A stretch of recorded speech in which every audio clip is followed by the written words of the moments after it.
Hey, after this week, we really only got about another week, and then we'll have finals that follow the week. So we're kind of wrapping things up pretty quickly. Like I said before, if you're missing any assignments of any kind, get that in. If you're missing any discussion posts, make sure you get those in. Don't forget about your research participation. Okay. Very important part of the grade. And we'll talk about finals maybe towards the end of the week. All right, last week we left off at personality, right? Different modes of thinking, right? Different schools of thought. Right? Freud, Adler, Carl Jung, all different sorts of theoretical conceptions on how personality is formed. This week we'll talk about development.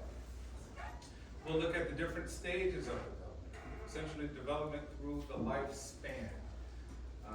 Things that we have within us innate or inborn, right? Things that we learn through time, maybe in different sort of critical time frames, right? How we adjust our thinking, right? Different sort of methods and models that we could look at. We'll kind of study Jean Piaget's stages of development, which is primarily used when we're looking at rearing children or childhood psychology to a degree. So any of you that wants to work with children, you'll be studying Piaget, probably in any sort of framework that you could think of. Okay, so what are we going to look at? Social development, biological development, and social foundations, right? Social development across the lifespan, older adulthood, right? Different modes of thinking there and challenges. Moral development, how do we develop a sense of morality, ethics, constitution, principles, and once again, looking back, looking ahead. All right, so the field of developmental psychology studies the way that we change. How do we change, right? How we remain the same. What is crystallized and what is fluid in our life, right? What's kind of permanent through the lifespan and what kind of actually changes across the course of life. What we'll focus on really is cognitive, moral, and social. So we'll look at growth in intellectual capabilities, particularly during the early years of life. We'll look at how infants grow, how do they think, the concept of theory of mind, meaning that there are other minds outside of your mind, right? Because there are other people with feelings and perceptions, and how that shapes how you think about people as an adult. Social development. Growth and ability to function effectively in the social world, especially by controlling emotions, maintaining relationships, and establishing a personal identity. And then moral development, your reasoning about personal rights, responsibilities, social obligations regarding the welfare of others, which is interesting, right? Our concept of morality, ethics, what's right and wrong, is it subjective based on the society we live on? Is it universal? Is it objective? It's supposed to be Jean Piaget, not Gina, so J-E-N. So he was trained as a biologist for studying young children and discovered how children's thinking abilities develop. So what Jean Piaget essentially did, he really observed his own children and other children's thinking, hey, why come 1-year-olds can figure this problem out? But infants can't. Why do 3-year-olds don't struggle with this thing, but 2-year-olds struggle with this thing, right? In terms of conceptualizing the logic, inductive reason, how to reason about things, right? How to solve problems, essentially. His method was to ask children to solve problems that are novel. Novel means new. Problems that are new, and ask children about their answers. So presenting a new problem, right? How do we go about solving it? So we can kind of think of it as modes of thinking. Think of this for a second. Think of even school. Okay, you've been through all this school. Linear thinking. Here's the rules. This is how you do the work, right? This is how you solve a problem. Math problem, left to right.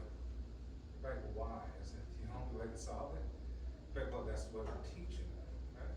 And we look at other parts of the world and like, well, why did they solve the problem right to left. That's what they teach them. And then we look at it and say, well, which one, if we do the statistics, is better? We might say, hey, right to left is better to solve most math problems. Then why are we still studying left to right? Right, which kind of show you that sometimes school is a limitation on the way that you actually think. So success, financial success, is not guaranteed through education. Not guaranteed. The statistics show that usually, over the course of a lifespan, on average, most people will make more money the more education they have, on average. But it's not a guarantee, because also education limits your thinking. You are only looking at problems with one or two options. Creative people, or people who have a different way of approaching a problem, usually find new solutions. And those people oftentimes find needs in the marketplace and create businesses, and they're not smart. They don't have to be smart. So intelligence is not a requisite, or high intelligence is not a requisite for success, right? We may all think like, hey, getting all the education, blah, blah, blah, or getting the perfect A's. Hey, did you get all A's on your report card or whatever? The real question is, does it truly matter? Right? Nobody remembers your straight A's in third grade. Doesn't matter anymore, it's irrelevant. And it doesn't guarantee success, because one thing with people who do think like that, we can say maybe they're a bit OCD to a degree, right?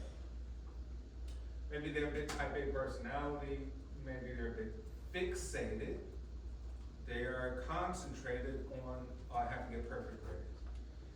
But they're not concentrated on the practicality of life. The practicality of life is outside how the world works. Oftentimes it doesn't work. It absolutely does not work in perfect thinking. I need to find the perfect solution. There is none in the outside world. The best solution is the best solution at this time, at this place. That's the real answer. So if you think, a lot of us have been trained, essentially programmed to think, hey, I have to think this way. And this is going to lead me step by step to some ideal success. And oftentimes they're very disappointed, because they may find somebody who literally dropped out in third grade and become like a multi-millionaire or billionaire. You're like, how? That person is maybe a little more practical. They're not concerned about perfect answers, or trying to solve the innate problems or the philosophy of this and that, which school teaches us to do, right? The philosophy. So there's something to think about, right? Something to think, modes of thinking, your model of thinking. You have models of how you think, and it may not be beneficial to you up to this point. You gotta go back and say, has it led me to the goals I wanted to achieve? The answer might be no. You gotta undo your belief systems. Right? All right, I thought this, I thought that. Now I gotta believe in some new stuff about how the world works and what success is. Okay, all right, we have schemas, right? Mental concepts. Mental structure that makes organized, meaningful action possible, right? So schema, as you can just think of, is just a concept in your mind about a car, and what is the form of a car. What makes a car a car? A car is not an SUV, a car is not a truck, right? But a car is something else, and what that means. Whatever that means to you, whether it be four-door, two-door, convertible, those are all cars, right? But what is a car mentally as a concept? That would be a schema, right? Operation. We say, hey, reversible action that modifies an object or set of objects either physically or conceptually, right? Because this also kind of goes to modes of thinking too. What is your method of operation, right? How do you modify things? Abstractly, conceptually, right? How do you solve the problem of a problem that's not here physically in a physical form, or just in your mind, right? How do you go about operating that? Like, oh no, I solve the problem up, down, up, left, right, left. And the circle, I break it apart into 50 pieces and rearrange it back to here, right? We all have different operations, and we've been taught these operations, right? We've been taught a lot of operations. I would say they're average operations, right?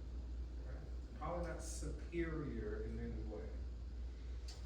Connect them to problem solving and the brain networks. Right? We got person, mind, brain. Once again, here we focus on the way in which people's ability to solve problems develop across the childhood years. Right? So a child crawling on the floor sees different objects, starts to organize, arrange objects together.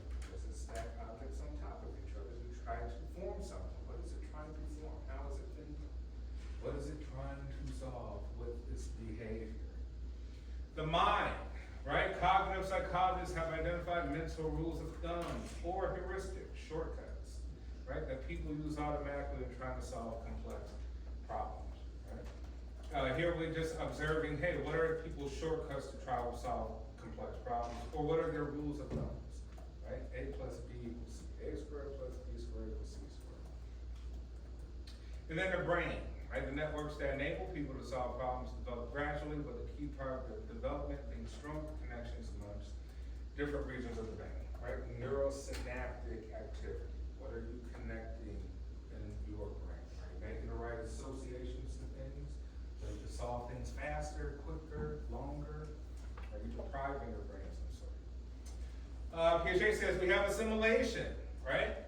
In which we understand an object or event by incorporating it into a pre-existing schema, which means we have some foundational knowledge of something, and we associate new stuff with that something, right?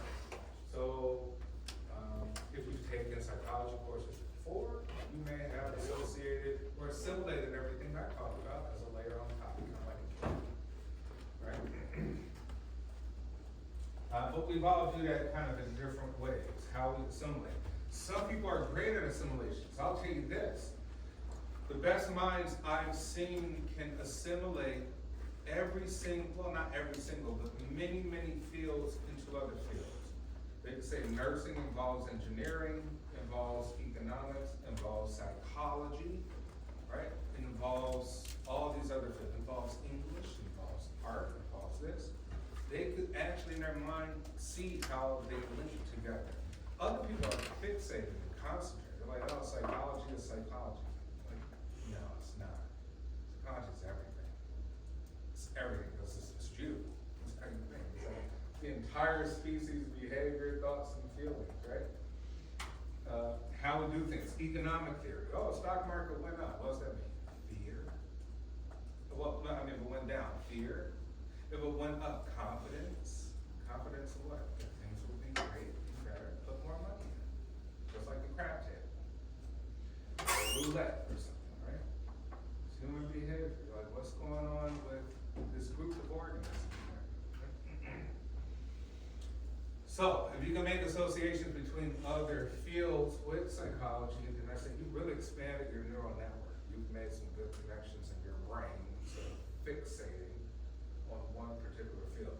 And if you can do that, it makes learning it easier. Because you could say, oh, this is common sense. A lot of things are common sense if you apply it just in a more round way, right? So the circle only has one line. And if it all is a circle, it's all in the same line. Okay, and then we have accommodation, right? In which a schema is modified as a response to feedback from the environment, right? Trial and error, right? Hey, I don't know this, I don't know advanced calculus, so let me just look at a problem and try to deduce how it makes sense. You do trial and error, wrong, got an F, blah, blah, blah, and then maybe eventually you get a good grade. But then you might say like, well, that's so long, that's really not a great process. Maybe there's a hack, maybe there's a shortcut, maybe there's a different way of thinking about it, anything. So even for people who struggle at math, they struggle at math primarily, in my view, because of emotions. They're already afraid. And anything you're afraid of, it's difficult to overcome that fear unless you do something about it, right? When we have like therapy for, think of desensitization, you have arachnophobia, you're afraid of spiders. What can we do in therapy? We can maybe show you a large image of a spider, and then have you go touch that image. Keep touching the image, and you say, all right, I feel comfortable with this image, I can hug it. Then we move to the next stage. Maybe we'll show you a video build spiders. Then we move to the next stage. Maybe we'll bring a play toy spider and have them play with it and touch it. We move to the next stage. Maybe we finally bring a real spider. Right? The same can be with anything else. You may have to come up with some methods to desensitize yourself to say math. You say, I'm afraid of math. Doesn't make no sense. It doesn't make sense because you're thinking about math in the wrong way. You're looking at math purely as math. You're not looking at it as other problems around the universe that we try to solve. Arcs and curves and the fabric of space and things like that. Right? All right, Piaget claimed that cognitive development occurs in a fixed series of stages. Right? So this kind of applies to when we think of early school life, right? The different type of problems they give you, the different subjects that you take in school, right? Leading up to say 8th grade or something. Like, oh, why am I taking this and this and this and that? Because Piaget thinks that we have different operations at different stages. He believes we have sensory motor, pre-operational, concrete, and then formal operational stage. Here we say sensory motor, birth to 2 years old, right? Interactions are based off purely sensory and motor systems. No logical operations occur. Right, the prefrontal cortex is weak, but let's say the reptilian brain is strong. Now the reptilian brain crawls and touches things. It uses your eyes to look at it, your ears to hear it sounds, right? The things sound pleasant or unpleasant. Things that are pleasant, you won't repeat it. Things that are unpleasant, baby will cry about, right? Baby knows it has limitation and what it can do, so it uses its mouth, right? That's the main source of information gathering, put stuff in its mouth, right? Communicate to see if there's a feedback or response from adults taking care of them, right? But no logic, right? Baby's not deducing things in some sort of operational way. Then pre-operational, 2 to 7 years old. Child can use mental symbols, right? Words and numbers, yet still cannot perform logical operations. We say here is a lot of play. My children, who some of you met last class, hey, are in this stage, right? 4 and 5. So they use words and numbers, but they still can't perform logical operations. But they do have a sense that other people have emotions, right, at this stage. But they don't have the sense of knowing that some things that they view are not real, right? My daughter still thinks that unicorns are real, right? Even though she can perform other, she may know the capital of a couple countries, but she can't distinguish, right? Because she's kind of too tied into unicorns, right? So they have play, right? So play is symbolic. My son will use a stick, and that stick can be any object he wants. Stick becomes a unicorn. Stick becomes an elephant, right? Something to the degree. Anything represents something else. Concrete, right? How can perform logical operation on physical, concrete objects? It can solve problems.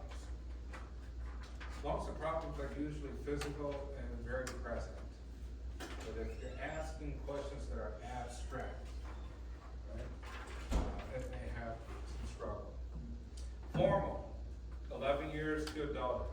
Well, maybe 5th grade to adulthood.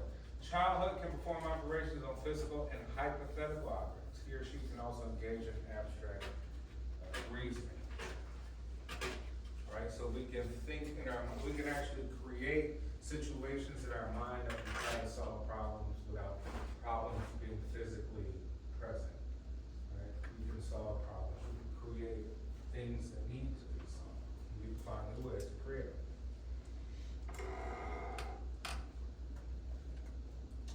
Object permanence, right? We say 0 to 2 years old. Hey, the child doesn't know that the bear is still there when a bear is presented, which we call peekaboo things.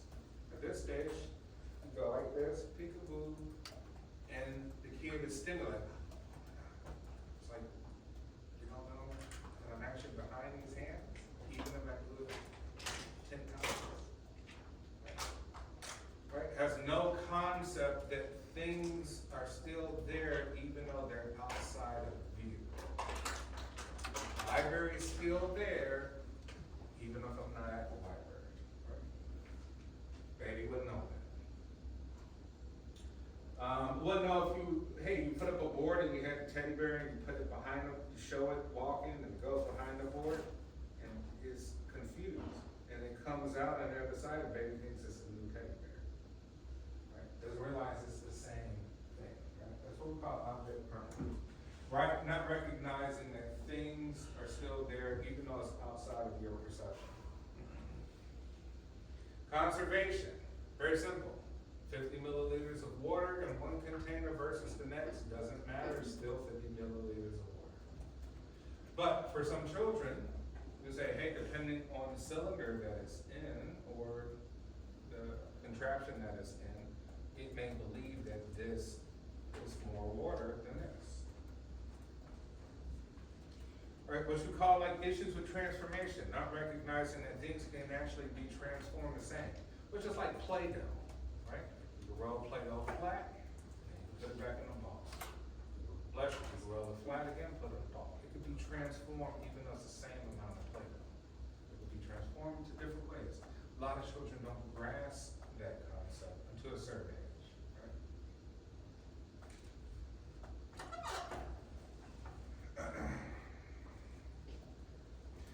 Piaget studied a relatively small number of children living in Europe in the mid-20th century.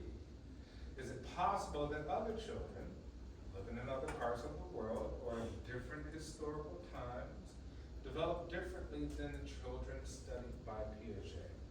So think about this for a minute. Talk with your groups if you're with somebody, if not, talk to yourself. Does these operational stages that I'm talking about apply universally? Or does it really depend? Does it depend on culture, time that people were born in? Meaning that, would it be different for your parents or your grandparents versus you? Right? Do you see any differences? Like, hey, there's some kids I know that can do a ton of stuff much earlier than maybe what Piaget is talking about, right? At different stages. Does any of that have a factor in what Piaget is saying to kind of go against what he's saying? All right, give me 2 minutes. Talk about it with your groups. You know,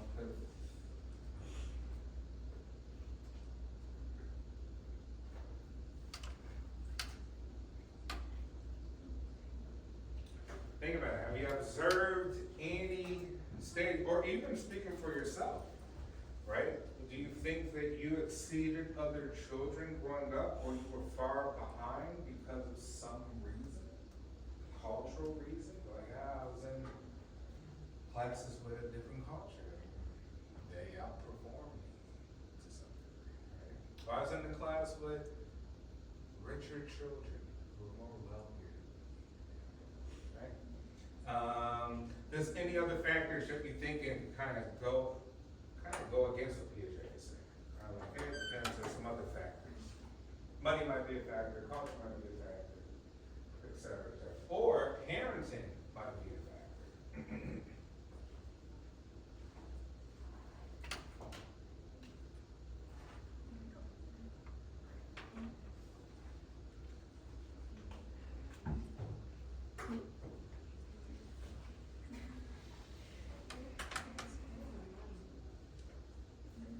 I would think in my own upbringing, remember I went to 13 elementary schools, 13, right? And so one would think like, dude, you know, you should have some sort of learning development, cognitive issues. Because I could think, honestly, realistically, if I could calculate like the sheer number of years I probably went to elementary school, it's probably like 5. I probably missed like 3 years of school. I'm like moving around so much. And so funny, I have a sister, she didn't start school till 6th grade. Right? And it's not like she was like, quote unquote, technically homeschooling, like filling out papers.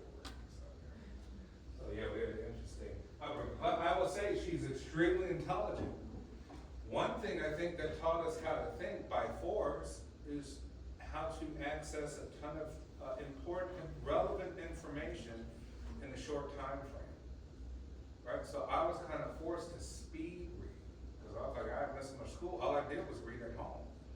But then at a certain point, I was like, well, I wonder if I can hack my brain to read just word by word. And then I'm like, what can I can obtain sentences as a whole? Read sentence by sentence, not word by word. Paragraph by paragraph, right? At one point in time, I was close to like almost reading a page in maybe a few seconds, right? Because I say, hey, there's distinct patterns of relevance. There's things, connotations, there's things that keep words together, right? There's words that stand out that absolutely would have this meaning in the context of this. And I started picking up things. But I had to do that by force. Other people still, even though they've been to school like every single day, had perfect attendance, like they were still learning the very slow way, right? So I started to realize that not all things are relevant information, and not because short-term memory doesn't work that way. And long-term memory is tricky too. So like whoever masters memory, masters education. That was kind of my thought. Like whoever masters how to use their memory to get relevant information, not garbage information, usually comes out on top. Okay, any thoughts? Raise your hand. Can you think of anything?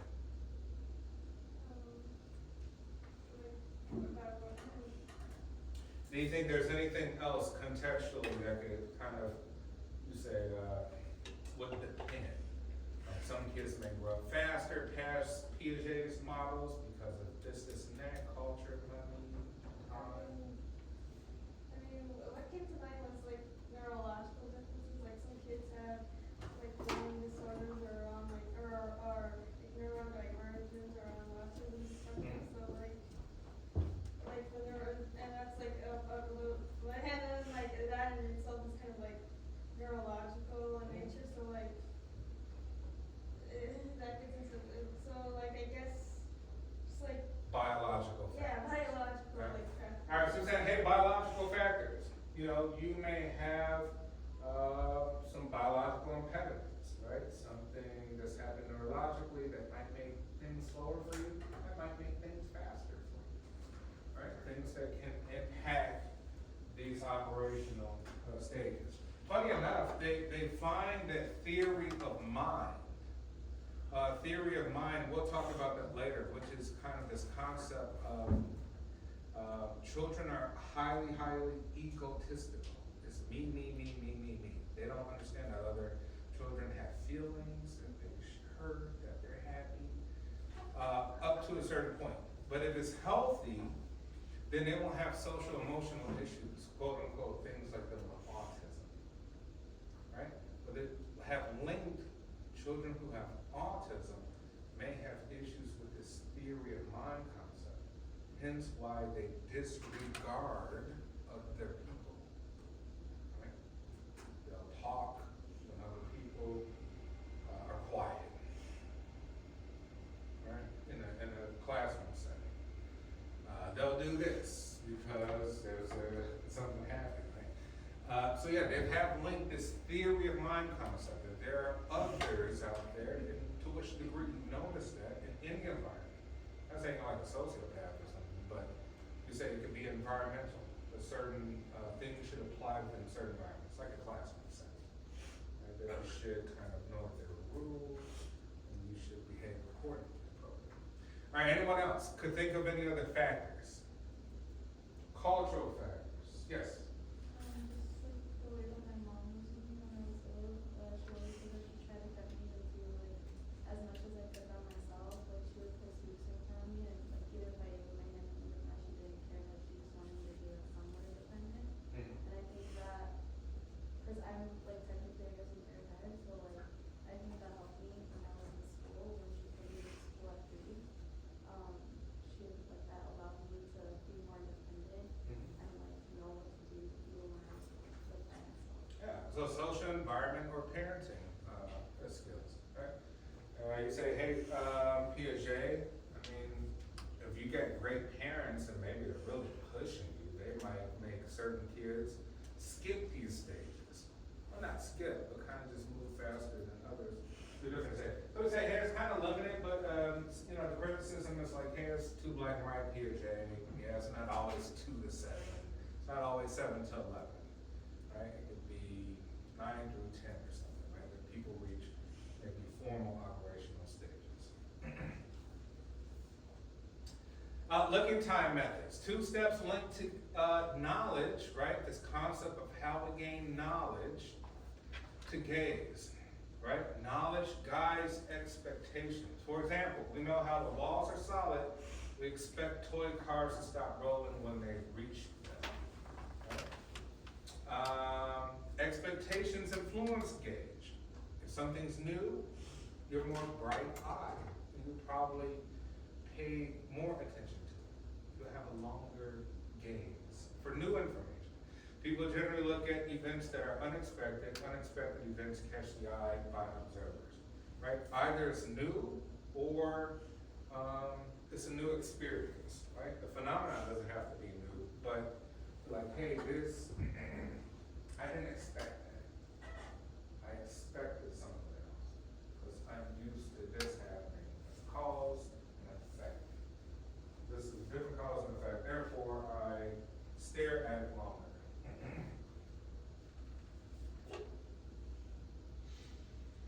Objects, results of looking time. Studies reveal that infants are surprised if any of the following things happen. 1, they pull on one piece of an object and instead of the whole object moving toward them, a piece comes off. They expect things to be solid. So we say children have an issue with the concept of fluidity. Right? Things come apart. Things are not completely solid. I think some of us probably have issues with that, right? Study of liquids and fluids, very unexpected how these things happen. An object moving from left to right passes behind one of 2 barriers and then reappears from the other side, like I said with teddy bear, without being seen passing between the 2 barriers. Right? Children would be surprised at that. They would think that that's a new object, but it's not. It's just passing through a barrier. 3, an object is placed on the table behind a solid screen, and then that screen tilts back and lands on the table without hitting the object. Right? So we say children have an issue with depth perception, to perceive that something is far enough that the wall wouldn't hit it. Right? Far enough on the same plane, on the same level plane. It still may have an issue with depth.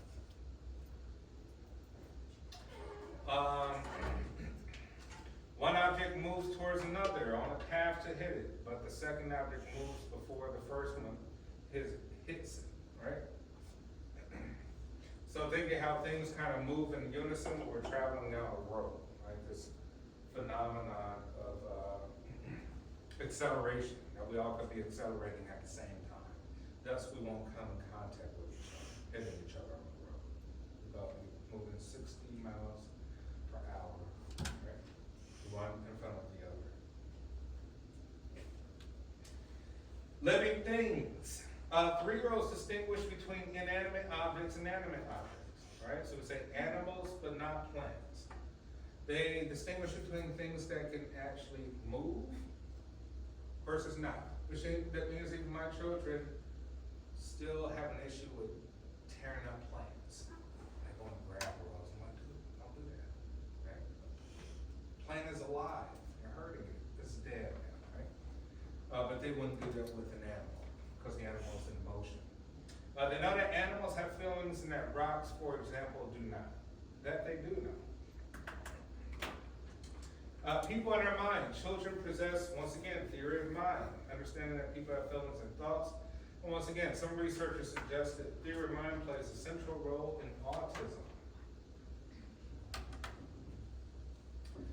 Innate mental structures. Research on domain-linked knowledge prompts many contemporary developmental psychologists to conclude that Piaget underestimated the role of nature. They propose that children possess mental structures, elements of the mind that enable them to interpret the world. Meaning that, remember when we talked about things like language, we said language acquisition device. That there's something in the brain to help us interpret language. Some people have a stronger language acquisition device in the mind, which is just a concept that they're able to speak multiple languages fluently, right? Multiple. Or they're able to even be, some of you, bilingual, but able to be able to switch very quickly from English to Spanish, right? Without, losing people. Others would struggle with that. But here it's saying, hey, there could potentially be mental structures that enable them to interpret the world that are products of biological inheritance. These inherited mental structures enable them to think accurately about objects and animate living in people's minds, et cetera, which means that there could be a genetic factor, something that helped these children see things in more improved ways than others. So we can say maybe just genetics or heritability, right? Something that you got from grandparents, potentially. And then lastly, social and cultural experience. Vygotsky kind of challenged Piaget. It's like, Piaget is very black and white, it's kind of simple. It does make sense. Thanks for laying the foundation. I think we can kind of take it a little bit further. All right? Vygotsky says there's a zone of proximal development, this theory in which the region between a child's current level of independent cognitive development and the level he or she can achieve only through interaction with others, right? So Vygotsky says, hey, there's a threshold. There's a threshold of what you can learn independently versus what you can learn through interactions with others, which tends to be true. Anything that we know as a field is a result of a lot of people's hard work. So we do need a social interaction for others to understand these things within any concept, any field, or any subject that we study. So a zone of proximal distance says, hey, there are things which a child can do in collaboration with others, but there's primarily things that a child can just do on its own, right? And it can't go any further unless there's others involved. And then beyond that, you say, hey, what a child cannot do. Something we would more beyond that scope, right? So Vygotsky's kind of focusing more on cultural and social aspects in terms of development. Basically saying in plain language, the more cultured or social we are in a healthy way, probably the more successful you'll be in terms of developing in a healthy way. Right? So people who are more isolated probably will have some developmental issues. We say development involves relationships. So people who have issues with relationships have some issues because they're doing things that they do.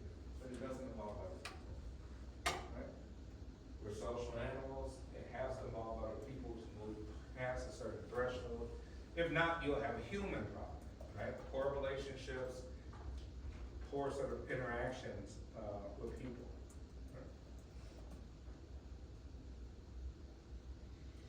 All right, and then lastly, environmental enrichment and brain size. Research with mice suggests that the brain of the animals raised in an enriched environment differ significantly from those of mice raised in a different environment. In which case, it would just show you there should be some good.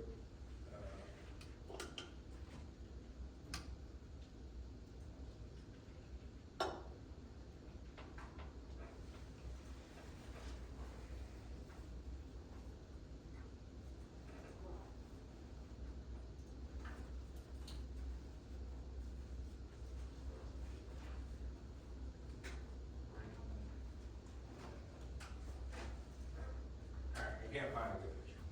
But anyway, it was to say, if we were to look inside of the brain of mice, from those who have been in an enriched environment in which there's a running wheel, which there are obstacles, which there are other mice, we will find more neural connections than those who are isolated by themselves doing so. Even if there's a running wheel, there's obstacles in their cage.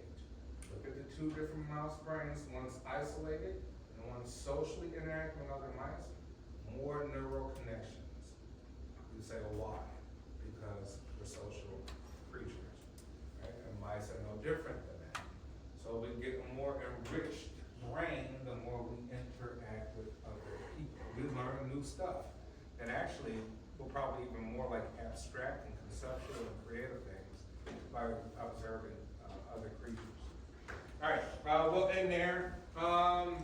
Who's our next presentation? Who hasn't done a presentation? I know you have. Week 16. All of you have done? Anyone here hasn't done a presentation? All right, so I think we got two more groups, but you're 16, right? Okay. All right, so I'll figure that out. But I'll see you on Wednesday. Have